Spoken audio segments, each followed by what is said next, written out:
Hey everyone, welcome back. Hope you're having a fantastic day so far. So every single year, or in most years at least, Social Security beneficiaries, whether you're a retiree on SSI or SSDI, you're pretty much guaranteed a cost of living adjustment or a increase to whatever you're receiving for your Social Security payment. However, over the years, we've actually received a 36% decrease, which is doing exactly the opposite of what we would want this to do. So we're going to be going over why this is and what some lawmakers are doing to hope to make this change. But before I go ahead and dive into the main content of today's video, if you wouldn't mind helping me out real quickly by just giving this video a like, that just helps out with the good old YouTube algorithm, and consider subscribing to my channel if you have not already. Okay, so as I just mentioned, over the years, of course, there's actually been a 36% decrease in benefits since around the year of 2000, which is doing precisely exactly the opposite of what these cost living adjustment increases were supposed to do. Now, believe it or not, before the year of 1975, in order for a cost living adjustment to take place, an increase to take place in Social Security payments, they actually had to pass a law through the House, through the Senate, and then be sent to the President's desk to be signed into law. Now, thankfully, in legislation in 1975, they actually had these guaranteed cost living adjustments every single year, which was tied to inflation, which was pretty much set up to be whatever you're receiving in that year versus whatever inflation was. You'd basically be keeping up with inflation with whatever you're receiving, because that just makes the most sense, right? So I'm so very much glad they signed that into law, because if that was never signed into law and we never received a cost living adjustment, my guess is they would probably hardly ever, and maybe never at all, pass any type of increase for Social Security benefits. So I'm very glad they actually made this automatic, because my guess is that Congress would fight over this and they would never actually pass anything. Now, despite these cost living adjustments since the year of 2000, these cost of living adjustments have not been enough.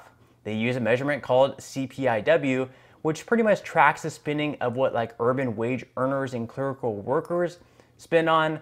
However, the things that Social Security beneficiaries spend on, the costs have actually gone up much higher. And because of that, we've actually lost around 36% of our buying power, which is quite significant over the years, and it's probably just going to keep increasing unless lawmakers do something about it. But we're going to be talking about that later on in this video. But according to CNN, Social Security benefits have lost 36% of buying power since 2000. So inflation has eaten away more than 1/3 of Social Security benefits buying power since 2000, a new analysis found.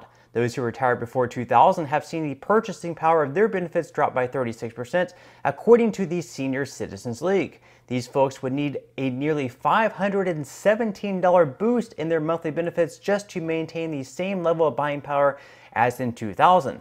Although Social Security recipients get an annual cost living adjustment, the increases have not kept up with the rise in prices for years, squeezing senior citizens, many of whom live on fixed incomes and depend heavily on their monthly Social Security payments. So they mentioned there that everyone would need an increase of $517 to keep up with the losses that they've received over the years. Now, let that sink in for a moment. A $517 increase. We're $517 behind on average for a lot of people, and that's a lot of money. And for an increase of $517, I just don't see it. We have different bills in Congress that we're going to be talking about later on this video that would boost benefits by a large amount, but less than half of $517. So obviously we have a pretty big problem on our hands. Now, the article goes on to say that still prices remain high. The cost for many items used by older Americans grew much faster, according to the League, citing U.S. Bureau of Labor Statistics data. The cost of eggs soared 110% over the year ending in February, while bread and dental visits jumped 18% and 16% respectively. Electricity and car repairs went up 13% each. Looking longer term, the annual adjustments increased Social Security benefits by a total of 78% between January 2000 and February 2023. But the cost of goods and services purchased by typical retirees rose by a total of more than 141%, driven by eggs, prescription drugs, and heating oil, according to the league. Put another way, the $100 a retired household spent on groceries in 2000 would buy only $64 worth today. Now they go on to say 3 ways in which they could actually make changes to improve this and hopefully catch up to the 36% loss. And then we're going to be talking about different pieces of legislation that they hope to pass Congress. Hopefully that by the end of this year, we're going to be talking about those and of course the chances of them passing. So here are 3 ways in which we can help protect the buying power of benefits. So first off, they recommend to calculate COLAs based on a consumer price index that better reflects the spending patterns of retirees. They do have an index called the CPIE in which they hope to pass. We're going to be talking about that in just a moment. Also, they say to provide a modest boost in monthly benefits for retirees to make up for the erosion in buying power. We're going to be talking about a bill that does that as well. And then thirdly, to guarantee a minimum COLA of no less than 3% for future adjustments. So we're going to be talking about ways they can fix this and bills that are actually in Congress, which could fix all these issues, which the Senior Citizens League say will come to a resolution. So according to Congress.gov here, we have the first bill. The first bill is a guaranteed 3% COLA for Seniors Act of 2019. Now this was back in 2019, but it could easily be reintroduced in 2023.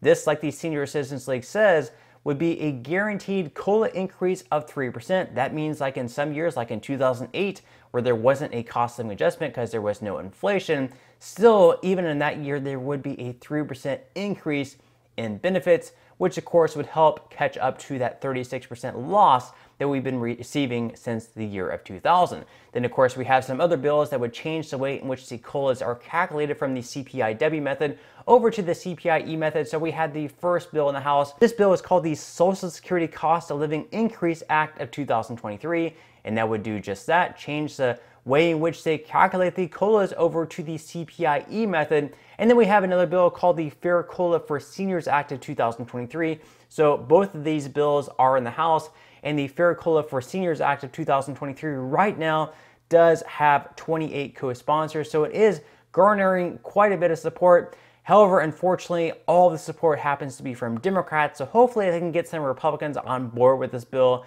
and change the way in which they adjust the COLAs, because over the years, the CPIE has been a little bit higher on average, right around 0.2%, which obviously isn't going to be a lot of a difference, but over the years, it is certainly going to stack up, because if we're losing 0.2% of buying power every single year over the course of, say, like 5, 10, 15, and even 20 years, that is really going to add up to quite a bit of losses or gains if they do change that over to the CPIE method. Now, of course, we have some other bills in Congress right now that would raise benefits automatically for a lot of people on Social Security. So first off, of course, we had the bill by John Larson that would increase benefits across the board by 2% for all Social Security beneficiaries. And in addition to that, if you're receiving the special minimum benefit, that would be lifted to 25% above the federal poverty line, which would equate to around an increase of close to $500, I believe $485 to be exact, so that would be really great as well. That's right now in Congress and has a lot of support. However, all that support happens to be from Democrats, so they would need to get some Republicans on board for that bill to have a chance of passing. And then, of course, we had the bill by Bernie Sanders called the Social Security Expansion Act. In that bill, they would do the same thing, with the special minimum benefit being lifted 25% above the federal poverty line, which would equate to around a $485 increase for a lot of people. And then across the board for all Social Security beneficiaries, there would be a $200 per month increase, which is great. But if we look at that number that the Senior Citizens League says that we would need to actually have an increase of well over $500 to catch up to the 36% loss of buying power since the year 2000, that would be less than half of that $500 recommendation. However, $200 is certainly better than nothing at all. And again, in Bernie Sanders' bill, even though it does have a lot of support among Democrats at least, there, again, no support from Republicans whatsoever. And for a bill to pass, they would need to have bipartisan support.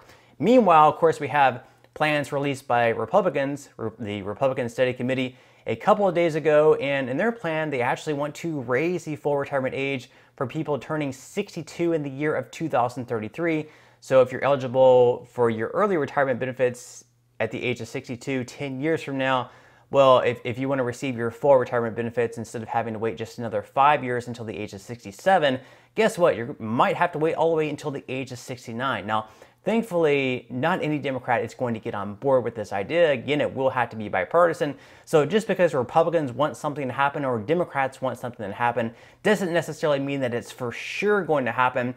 So until they come up with a bipartisan resolution, like maybe the one that Bill Cassidy and Angus King are coming up with, more than likely nothing is going to pass. But again, something is going to have to pass because we have different reports out there. 2033 to 2035, if they don't do anything to fix the solvency issue within Social Security, everyone receiving benefits is going to receive an automatic cut of anywhere between, let's say, like 23 to 25%. So something absolutely needs to be done, and we need to have Republicans and Democrats working together to come up with some sort of bipartisan solution. But let me know what your thoughts are in the comment section below. What do you think about all this? What do you think about the different bills that we mentioned in today's video? Would love to read all of your thoughts in comments below. But that's all the news that I have for today's video. I certainly hope that you enjoyed. If you did, again, I would greatly appreciate if you could give this video a like. Consider subscribing to my channel if you have not already, and I will see you in the next video.